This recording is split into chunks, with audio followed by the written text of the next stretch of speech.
Idealization is not affection. It's not love. It's not connection. It's an inversional gravitational event, pulling the survivor into a symbolic dimension designed to host the narcissist split ego.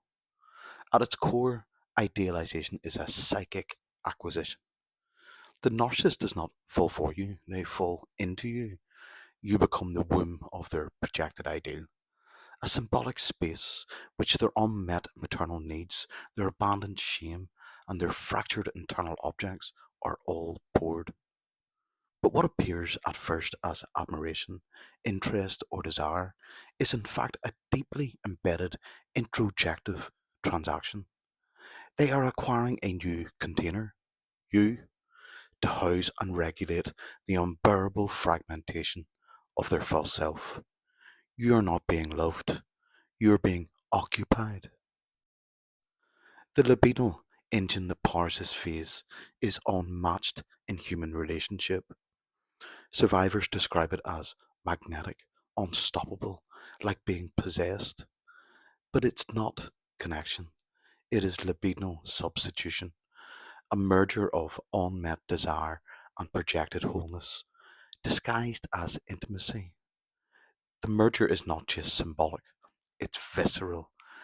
The survivor's body responds, neurochemistry surges, old attachment wounds are triggered and lit like flares.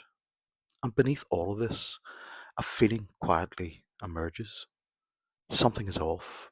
This isn't safe, but I can't stop.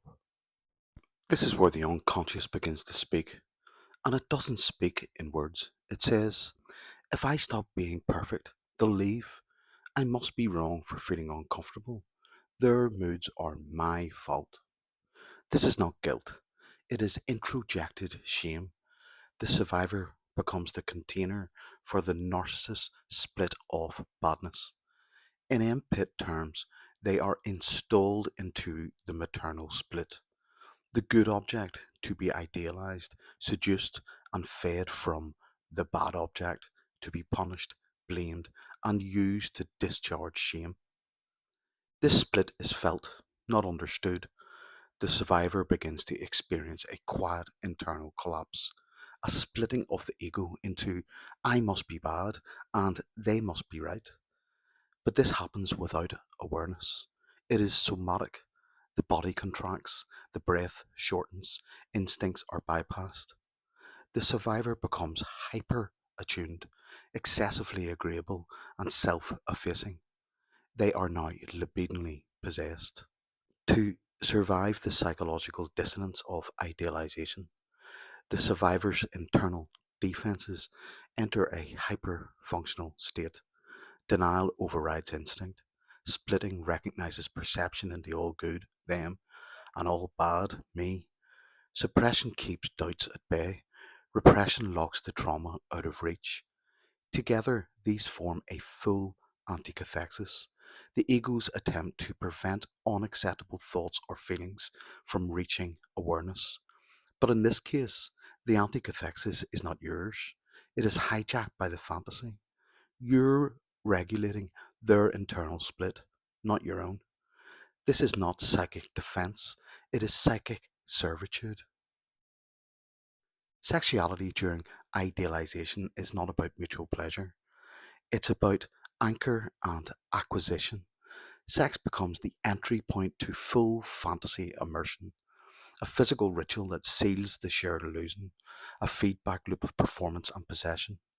Survivors often say, I did things I'd never normally do.